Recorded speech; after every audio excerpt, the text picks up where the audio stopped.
وہ رات کو جب گھر پہنچی تو ڈھیر سارا سامان تھا، اتنا کہ اٹھایا بھی نہیں جا رہا تھا۔ اپنے لیے اور اماں کے لیے نئے کپڑے لیے، گھر کا ضروری سامان لیا۔ اماں نے واقعی کھانا نہیں بنایا تھا، وہ انہیں جہاں چھوڑ کر گئی تھی اماں وہیں ملی تھی۔ جیسے ہی اس نے سامان برآمدے میں رکھی میز پر لا کر رکھا تو اس کا فون بجنے لگا۔ وہ اٹھانا نہیں چاہتی تھی، پر لکس کی جانب سے کال تھی جو اس کے لیے فی الوقت ضروری تھی۔ اماں، کھانا دیکھ لیں۔ وہ گہرا سانس لیتی فون اٹھا کر کمرے میں گھس گئی، پنکھا چلایا اور عین نیچے بیٹھ کر فون کان سے لگایا۔ ہیلو، لہجے کو حد درجہ نرم رکھا گیا۔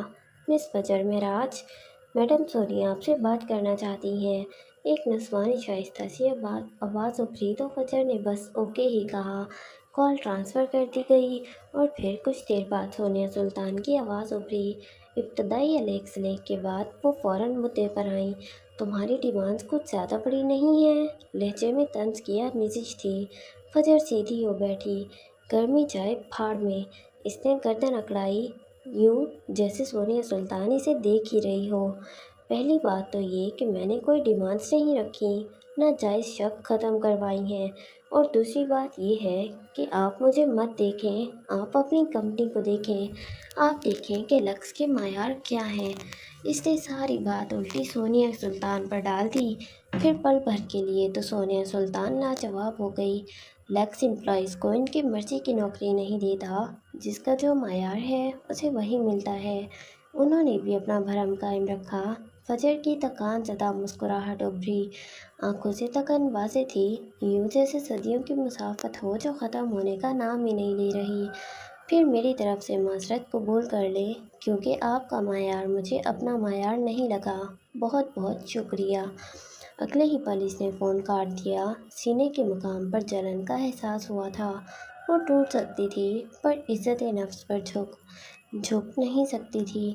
گردن گرا کر اس نے چھت پر لگے پنکھے کو دیکھا اور پھر موبائل وہیں گرا دی باہر نکل آئی۔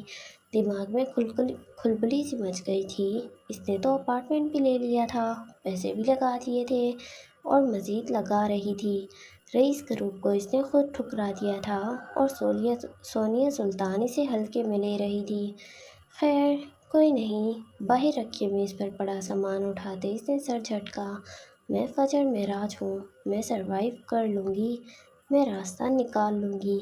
وہ خود کو خود ہی دھپک رہی تھی۔ دوپٹہ اندر ہی بیڈ پر پڑا تھا، بالوں کی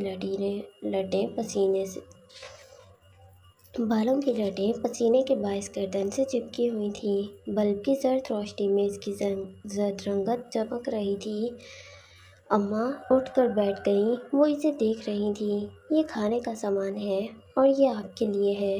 اس نے شاپنگ بیگز اماں کو پکڑائے اور چند بیگ لے کر اپنے کمرے میں گھس گئی، جبکہ دوسری جانب میلوں دور چمچماتے شیشوں والی عمارت کے عالیشان کمرے میں سونیا سلطان تذبذب کا شکار دکھائی دیتی تھی۔ یہ لڑکی آسانی سے ہاتھ نہیں آ رہی، اس نے اپنے سامنے بیٹھے وجود سے کہا۔ مہنگی چیزیں آسانی سے ہاتھ نہیں آتیں۔ آپ اپنے مقصد پر توجہ دیں اور پھر دیکھیں کہ مہنگا کیا ہے اور سستا کیا ہے۔ سونیا سلطان نے سمجھتے ہوئے اس بات میں سر ہلایا۔ یہ سچ تھا کہ لکس میں بیٹھے ڈیزائنرز اور امپلائیز کو جو مراعات دی گئی تھیں، فجر کو اس کا 1% بھی نہیں آفر کیا گیا تھا۔ پھر وہ کیسے مان جاتی؟ پر اسے مراعات چاہیے بھی نہیں تھیں، اسے پہچان چاہیے تھی جو کہ جائز تھی۔ میں جاننا چاہ رہی تھی کہ وہ سمجھوتا کہاں کرتی ہے۔ لکس تو میں اسے لے کر ہی آؤں گی، اس نے ایک ادا سے کہا اور پھر مسکرا دی۔ میز پر رکھا لینڈ لائن اٹھا کر ایک ایکسٹینشن ڈائل کی۔ کال ایچ آر ڈپارٹمنٹ میں جا رہی تھی۔ فجر معراج کا نیا کانٹریکٹ تیار کرو، سیلری اس کی ڈیمانڈ اور اس کی پوزیشن کے مطابق رکھو، باقی جو ہیر پھیر وہ کروانا چاہتی ہے وہ کر دو۔ ڈیڈ لائن دو کہ اگر اس نے یکم سے جوائن نہیں کیا تو یہ جاب آفر کینسل ہو جائے گی۔ دوسری جانب سے یس میڈم کہا گیا تو اس نے فون واپس رکھ دیا۔ سونیا سلطان نے گہرا سانس لیا اور پھر سامنے بیٹھے لڑکے کو دیکھا۔ کیا خیال ہے، شالی کی لانچ پر چلیں؟ کتنے بجے شروع ہو رہی ہے؟ آنکھیں چھوٹی کیے اس نے استفسار کیا۔ تقریباً آدھے گھنٹے بعد لڑکے نے اپنی کلائی پر بندھی گھڑی پر نظر ڈالتے جواب دیا، چلو پھر نکلتے ہیں۔ وہ اٹھ کھڑی ہوئی۔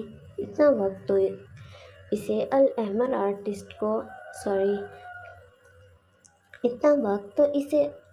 الاحمر آرٹس کو کینسل کرنے میں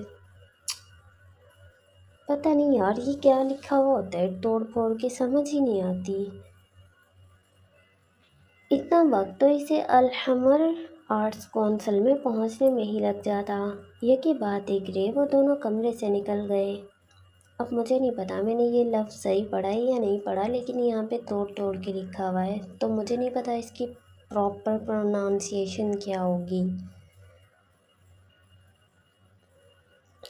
رات کا سکون چھری کی مانند تھا۔ ہر آواز، ہر چہچہاہٹ، ہر حرکت کو بڑھا چڑھا کر پیش کر رہا تھا۔ مٹی کی بو ہوا میں مل گئی تھی، اور مٹی کی بو کے ساتھ ہی وہ بدبو بھی آ رہی تھی جو ہر شے پر چھائی ہوئی تھی۔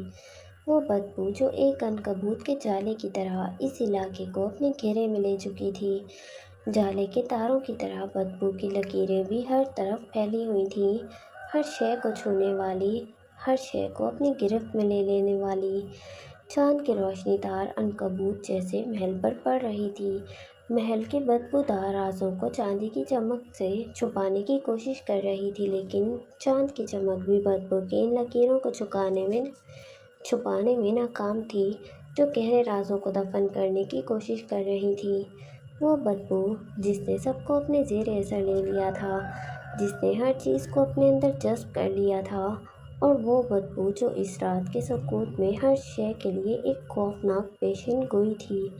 یہ سکوت، یہ بدبو، یہ چاند کی روشنی، یہ تاروں کی چمک، یہ سب مل کر ایک ایسی تصویر بناتے تھے جو دل میں خوف اور بے چینی پیدا کرتی تھی۔ ہر شے خاموش تھی، ہر شے سن ہو کر رہ گئی تھی، جیسے یہ رات کچھ ایسا کرنے والی ہو جس کا تصور بھی کسی کے ذہن میں نہ آ سکا ہو۔ اور اس رات کے سکوت میں وہ بدبو ہی ایک ایسی شے تھی جو زندہ تھی، جو حرکت کر رہی تھی، جو سب کچھ اپنے اندر سمونے کی کوشش کر رہی تھی۔ ان چیخوں کو بھی جو وقفے وقفے سے جوزف پیلس کے در و دیوار ہلانے کا سبب بن رہی تھیں۔ یہ چیخیں اتنی روح فزاں تھیں کہ سننے والے اپنی سماعت کھو دینے کی خواہش کرنے لگتے۔ دیکھتے ہی دیکھتے قداور کھڑے محل کی پہچان کو چاروں جانب سے عنکبوت کے نرم ریشوں نے چھپا دیا۔ چاند کی روشنی میں جوزف پیلس کے بجائے اب وہاں عنکبوت اپنی کئی ٹانگوں کے ساتھ کھڑا نظر آتا تھا۔ اس کی آنکھوں میں پراسرار چمک تھی، وہ چمک جو ہر شکاری کی آنکھوں میں شکار کے بعد ابھرتی ہے، کیونکہ یہ محل نہیں شکاری تھا، اور آج محل کا ایک اور مکین شکار ہو گیا تھا۔ اپنے کمرے میں آرام دہ بستر پر سوئی نیڑی ہڑبڑا کر اٹھ بیٹھیں۔ ولیم، وہ زیر لب بڑبڑائیں۔ ماتھے کی پسینے کی بوندیں چمک رہی تھیں۔ وہ آج شام ہی واپس لوٹی تھی، اور ولیم انہیں نظر نہیں آیا۔ پوچھنے پر پتہ چلا کہ وہ بنا بتائے کسی دورے پر نکل گیا ہے۔ ایسا پہلی بار ہوا تھا کہ وہ ان کی غیر موجودگی میں کہیں چلا گیا ہو، پر دل مان نہیں رہا تھا۔ کچھ تھا جو انہیں بے چین کر رہا تھا۔ وہ اپنے بستر سے نیچے اتر آئیں، اسکارف اٹھا کر سر پر لپیٹا، اور اپنی عصا اٹھاتی چھوٹے چھوٹے قدم بڑھاتی کمرے سے باہر نکل آئیں۔ جوزف پیلس کی اس خاموشی سے آج انہیں خوف آیا تھا۔ آج انہوں نے وہ بدبو محسوس کی تھی جو واضح تھی، یوں جیسے کئی لاشیں جل سڑ رہی ہوں۔ ولیم، وہ بے ساختگی سے پکار رہی تھیں۔ ولیم کا کمرہ اوپر تھا، اور نینی کے لیے سیڑھیاں چڑھنا مشکل تھا، پھر بھی انہوں نے اپنی پوری کوشش کرتے سیڑھیاں چڑھنے کی کوشش کی۔ پہلے زینے پر قدم رکھتے ہی ان کے قدم لڑکھڑا گئے۔ ولیم! ولیم کی پکار جوزف پیلس کے در و دیوار میں گونج رہی تھی، پر جواب کہیں سے نہیں آیا۔ جیسے ہی انہوں نے دوسرے زینے پر قدم رکھا، مسٹر جوزف کی آواز سنائی دی، نینی، یہ آپ کیا کر رہی ہیں؟ وہ بالائی منزل پر کھڑے تھے، انہیں دیکھتے ہی ان کی جانب لپکے۔ ولیم کہاں ہے جوزف؟ میرا دل گھبرا رہا ہے۔ ولیم ٹھیک تو ہے نا؟ انہوں نے ماں بن کر پالا تھا۔ وقتی ناراضی اپنی جگہ، پر ولیم کو تکلیف میں دیکھنے کا وہ سوچ بھی نہیں سکتی تھی۔ مسٹر جوزف نے انہیں سہارا دیا، اور پھر انہیں پکڑے دونوں زینے اترتے نیچے آ گئے۔ ولیم اپنی مرضی سے گیا ہے نینی، وہ اپنی مرضی سے آئے گا، اس کے لیے پریشان مت ہوں، سب ٹھیک ہے۔ وہ دلاسا دیتے واپس ان کے کمرے کی جانب لے جا رہے تھے، لیکن میرا دل نہیں مان رہا، یوں لگ رہا ہے جیسے اس کے ساتھ کچھ برا ہوا ہے، نینی بھرائے ہوئے لہجے میں بولی، آنکھوں میں نمی ابھر آئی۔ کہا نا کچھ نہیں ہوا، سب ٹھیک ہے، آپ زیادہ مت سوچیں۔ وہ انہیں تنبیہ کرتے واپس ان کے کمرے میں لے گئے۔ ان کے جاتے ہی سیڑھیوں کے پیچھے سے نینسی کا عکس نمایاں ہوا، وہ تہہ خانے کے دروازے کی جانب بھاگ رہی تھی۔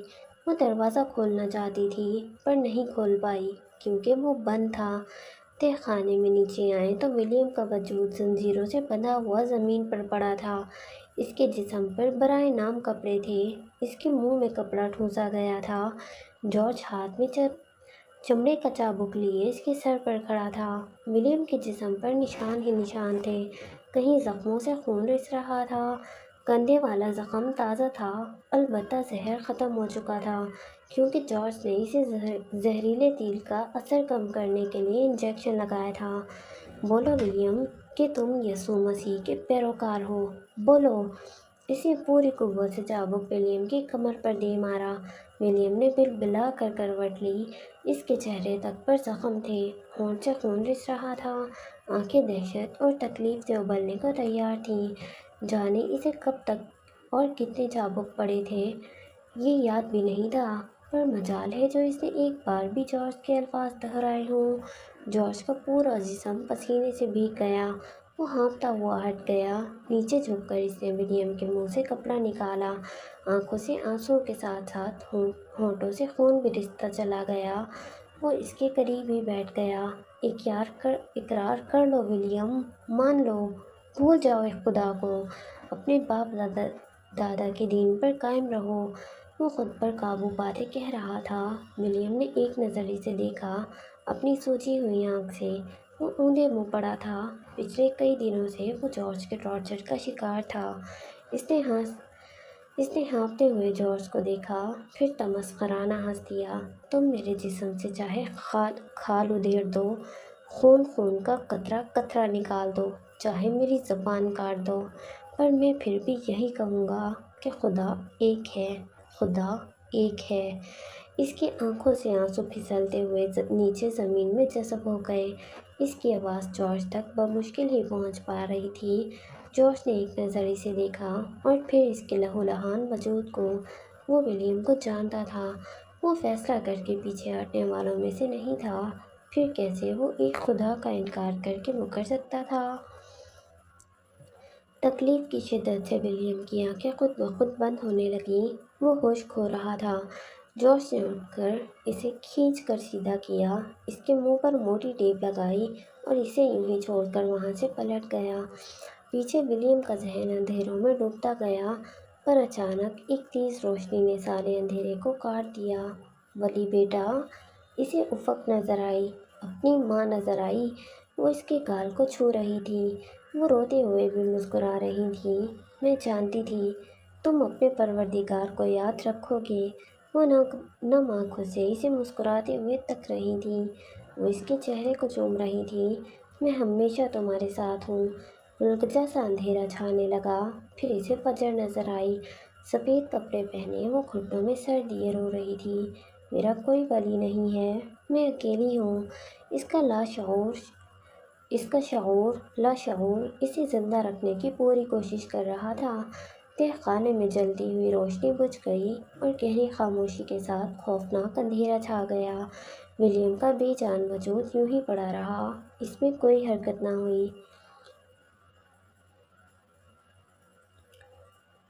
الحمرا آرٹس کونسل کا یہ حال اس وقت دھیمی روشنیوں سے سجا ہوا ستاروں سے بھرے آسمان کا نظارہ پیش کر رہا تھا۔